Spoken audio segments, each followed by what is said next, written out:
नमस्कार. त्रिकोणाची चौथी बाजू या माझ्या स्वलिखित कादंबरीचा आज शेवटचा भाग, गौरीचं मनोगत मी वाचून दाखवणार आहे. चला तर सुरू करूया. गौरी.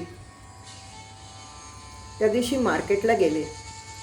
एक माणूस फुटपाथवर पोस्टर्स घेऊन बसला होता. त्यातलं एक पोस्टर खूप गोड होतं. कुत्र्याची छोटी छोटी पिलं एकमेकाच्या अंगावर बागडत होती, एकमेकांना प्रेमानं चाटत होती आणि खाली लिहिलं होतं, if you love someone show it. ती पिलं एवढी क्यूट होती. पोस्टर लगेच विकत घेतलं. घरी येता येता कोपऱ्यावरच्या चहा स्टॉलवर ट्रान्झिस्टरवर गाणं चाललं होतं. सांसों से नहीं कदमों से नहीं मोहब्बत पे चलती है दुनिया, दौलत से नहीं ताकत से नहीं मोहब्बत से चलती है दुनिया. अगदी खरं. माणूस कितीही श्रीमंत असो, प्रेमाची श्रीमंती नसेल तर तो कफल लागतो. माणूस काय की जनावर काय, या जगात प्रेमाशिवाय पानही हलत नाही. प्रेम वरदान. खरंच हे कवी लोक कसं अगदी मनातलं बोलतात नाही. कसं बरं सुचतं आहे ना. यांच्या मागे लागून ते पोस्टर ड्रॉइंग रूममध्ये लावून घेतलं. मस्करी करू लागले. आमची मास्तरीणबाई अगदी फॉर्ममध्ये दिसते, पोस्टर एकदम first class. If you love someone show it. Oh I love my wife, shall I show it. इश्श, काहीतरीच यांचं. हे म्हणजे ना असे आहेत. दिवसेदिवस पोरकटपणा वाढतच चाललाय. म्हणे शॅल आय शो इट. त्यांच्या दृष्ट्या लव मीन्स ओनली वन थिंग. त्यांच्या मते प्रेमाची तेवढीच व्याख्या आहे. खरंच किती प्रेम करतात ते माझ्यावर. कधी कधी वाटतं पूर्वीचे घुमे रागीट रामन ते हेच. खरंच वाटत नाही. कधी बरं बदल झाला यांच्यात. मला वाटतं किशू अमेरिकेला गेल्यापासून. हो, नाहीतर पूर्वी यांची नेहमी धुसफूस चालू असायची. काय केलं तर हे खुश होतील आणि काय केलं तर नाखुश, कधीच समजायचं नाही. आणि मग प्रत्येक गोष्ट त्यांना विचारून करायची सवयच लावून घेतली मनाला. नोकरी केलेली आवडत नाही म्हणून नोकरी देखील चांगली होती ती सोडली. सासूबाई आणि किशू यांचं करण्यातच वेळ घालवू लागले. आणि एक दिवस यांच्या कोटाच्या खिशात सिनेमाची 2 तिकीटं सापडली. मी काही गेले नव्हते त्या सिनेमाला. मग कोण? हळूहळू माझ्या लक्षात बऱ्याच गोष्टी येऊ लागल्या आणि मी अक्षरशः हादरले. मी माझ्यात काय कमी आहे की तुमचं दुसरीकडे लक्ष जावं? मी सारा दिवस घरात मरावं आणि तुम्ही बाहेर. काय करावं सुचेना. अशा माणसाबरोबर मी रोज छे कल्पना देखील सहन करत नाही. मी काय करू, कुठे जाऊ. मी रोज स्वतःला आरशात न्याहाळू लागले. सासूबाईंच्या नजरेतून काही एक सुटलं नाही. त्याने माझ्या पाठीवरून हात फिरवला आणि माझा बांधच फुटला. सासूबाईंनी मग कुठूनचे BEdचे फॉर्म्स आणून दिले. जबरदस्तीने माझं शिक्षण पूर्ण झालं. शाळेत चांगली नोकरी मिळाली. माझं मन नोकरीत रमू लागलं आणि जसे हे दुरावले तसेच परत जवळ आले. पण माझं मनच मरून गेलं होतं. आमच्या दोघांमध्ये जणू तिची अदृश्य भिंत उभी राहायची. सासूबाईंनीच मग मला समजावलं, देव सर्वांनाच सर्वच चांगलं देत नाही ग. जे देतो ते आपण गोड मानून घ्यावं. मनात यायचं, तुमचा मुलगा म्हणून त्याचं गोड मानून घ्यावं. पण आत्ता एवढ्या वर्षानंतर वाटतं, तेव्हा थोडी कळ सोचली. त्याचं फळ देवाने दिलं. त्यांची चूक त्याने कबूल केली आणि स्वतःला सुधारण्याचा आटोकाट प्रयत्न केला.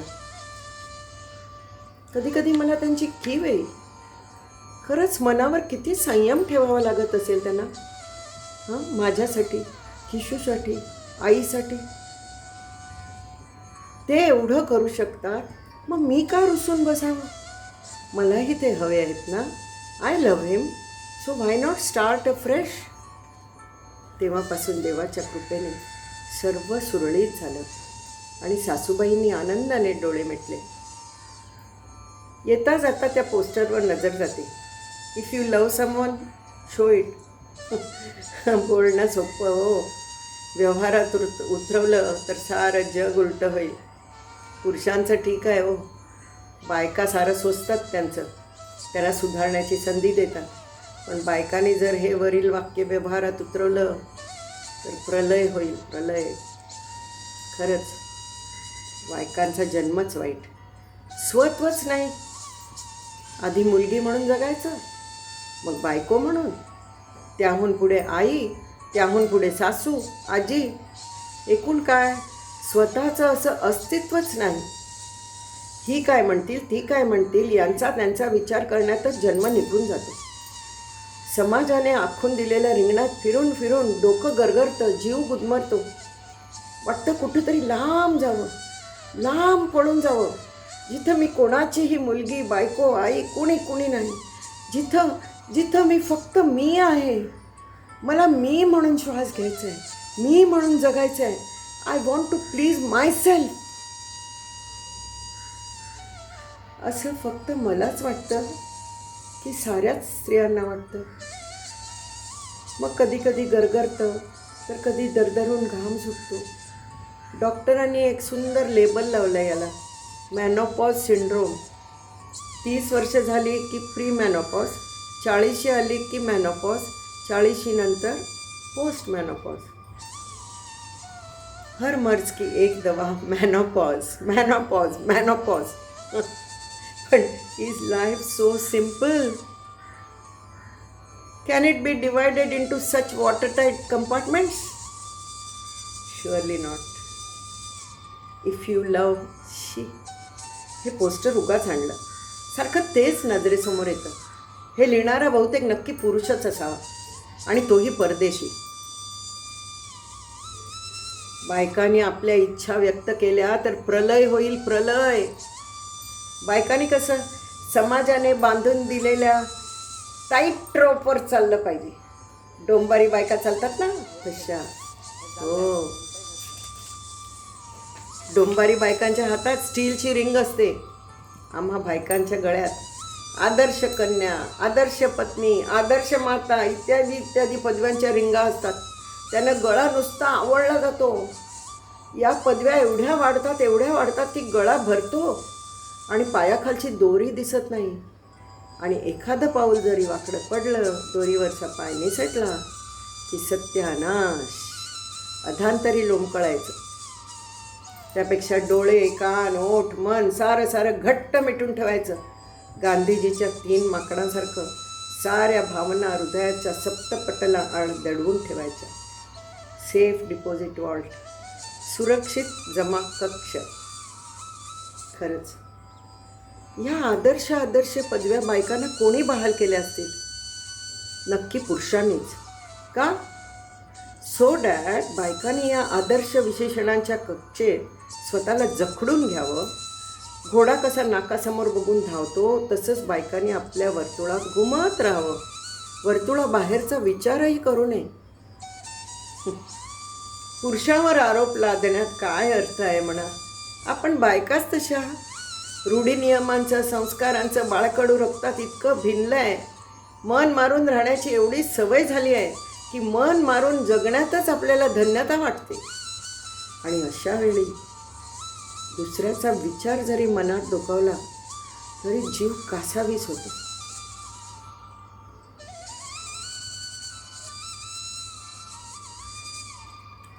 आज आत्ता आले सिद्धिविनायकावरून. तो तरुण माझा पिच्छा का करतो? तो किती लहान, मी किती मोठी. खरंच या आजकालच्या पोरांना अक्कलच नाही. त्या दिवशी पावसात लिफ्ट काय दिली, he thinks he can own me. How dare he. रांगेत आमच्या मागेच उभा. पुरुषांची रांग कमी होती म्हणून उभी राहिले ते चुकलंच म्हणायचं. खरं म्हणजे रांगेत गप्पा टप्पा करायची सवयच नाही माझी. पण तरीही त्याच्या आईकडे मुद्दाम गप्पा मारल्या, मुद्दाम. त्याच्या कानावर जावं म्हणून सांगितलं. किशूबद्दल सांगितलं. गेले 25 वर्ष शाळेत नोकरी करते हेही सांगितलं.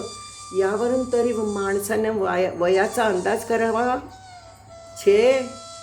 दर मंगळवारी याची गाडी देवळापाशी हजर. गाडी दिसली की मी दुर्लक्ष केल्यासारखं करते. तरीही मन भरकटतं आणि देवावरचं लक्षच उडतं. मग हवंय कशाला ते देवदर्शन? त्यापेक्षा घरी बसून पूजा केलेली बरी.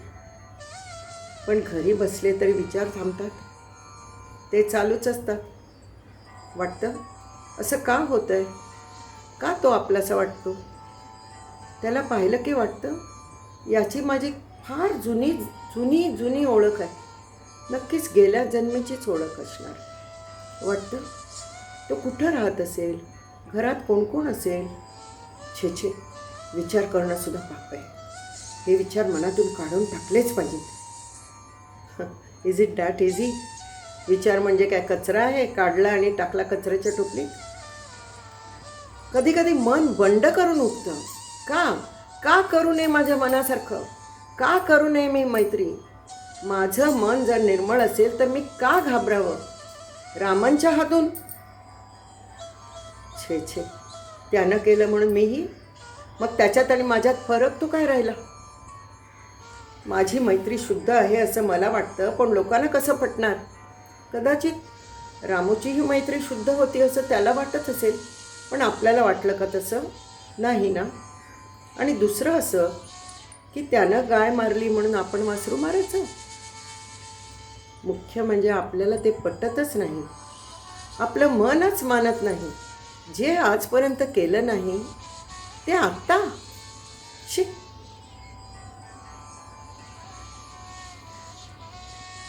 डॉक्टरने रिपोर्ट्स वाचण्यापूर्वीच मला सगळं कळलं होतं.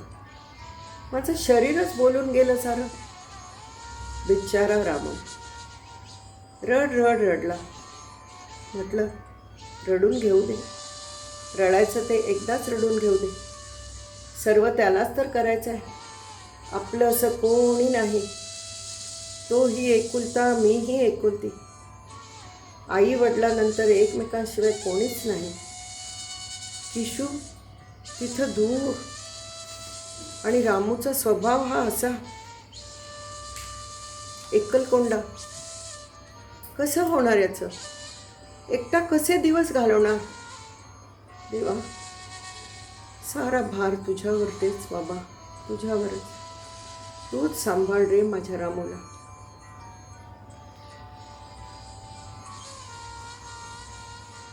मार्केटला गेले तर समोर हा उभा. त्याच्या चेहऱ्यावरचा शॉक पाहून मन हेलावून गेलं.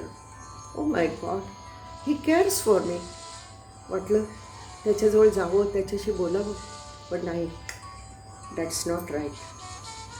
त्या दिवसापासून सारखा डोळ्यासमोर काय हे? वाटलं होतं मी किती शहाणी, मनाला चांगलं ट्रेन करू शकते, मनावर संयम ठेवू शकते. पण किती वेडी मी. बिचारा रामू, त्याला वाटतं मी फार चांगली. माझ्या मनात चाललेले विचार ऐकले की नुसता भेदरून जाईल तो. पण म्हणून त्याच्यापासून लपवायचं? मनाने का होईना मी प्रतारणा केली आहे ना, ते काही नाही. लवकरात लवकर त्याला सांगायला हवं. मरण्यापूर्वी रामूला सांगायलाच हवं, नाहीतर मला मुक्ती मिळणार नाही. शेवटी सारा धीर गोळा करून एकदाच सांगून टाकलं. पण पुरतं ऐकून घेण्यापूर्वी किती भडकला. घराबाहेर चालता झाला आणि मग दीनवाणा येऊन माझ्या पायाशी बसला. माझा रामू किती प्रेम करतो माझ्यावर. ओ गॉड. सारं ऐकून घेतलं बिचाऱ्याने आणि म्हणाला, ऐकून त्याला खूप हलकं वाटलं म्हणे. माझा त्या माणसाशी काही एक संबंध नाही हे ऐकून रामूला खूप बरं वाटलं. साहजिकच आहे. आपल्या माणसाने दुसऱ्यावर प्रेम केले तर किती दुःख होतंय ते अनुभवलंय ना मी. पण स्वानुभवावरून एक धडा शिकले. माणूस कधीही केव्हाही चुकू शकतो, केव्हाही त्याचं पाऊल चूक पडू शकतं. कोणीही चांगला नाही की कोणीही वाईट नाही हो. मोहाचे क्षण सर्वांच्याच वाट्याला येतात. संयम माणसाला चांगला किंवा वाईट ठरवतो. एरवी सर्वजण सारखेच. बाप रे, त्याला घेऊन चक्क दारात उभा. यांना कसं कळलं तो हाच ते? पण त्यांच्या बोलण्यावरून कळलं. रामू माझा असं आहे ना, he will never stop giving me surprises. Anyway, I felt so happy that I could get to know him. Sandeep नाव नाही का? छान आहे नाव. आज संदीप प्युअर सिल्कची साडी घेऊन आला. हा वेडोबाना असंच नेहमी काही ना काही आणत असतं. सांगावं असं वाटतं, नको रे बाबा, आणू नकोच काही. आहे तेच आधी नेसवत नाही. सगळंच नुसतं जड जड वाटतं. त्यात कशाला माझ्यावर खर्च करतोस? पण मी काहीच बोलत नाही. त्याची व्याकुळ नजर पाहिली की गलबलून येतं. आणि रामू सारखा मागे लागतो, नेसून दाखव, हे नेसून दाखव, हे नेस, ते नेस. I feel so awkward. Sandeep thinks he can hide his feelings, but poor chap is so transparent. आणि रामू, त्याचं तर काही विचारूच नका. नक्कीच त्याला सगळं ठाऊक आहे. त्याला वाटतं की त्याला ठाऊक आहे हे मला ठाऊक नाही. पण माझ्या वेड्या रामण्णा, मी काय तुला ओळखत नाही? अरे बाबा, तुझ्या चेहऱ्यावरची रेष ना रेष मी वाचू शकते. मला आनंदी ठेवण्यासाठी किती धडपडतो. माझे उरले सुरले दिवस चांगले जावेत म्हणून चालली आहे ना ही धडपड. कधी कधी वाटतं मी धडधाकट असते तर रामू असंच वागला असता. संदीपशी दोस्ती केली असती की मला घराबाहेर घालवलं असतं.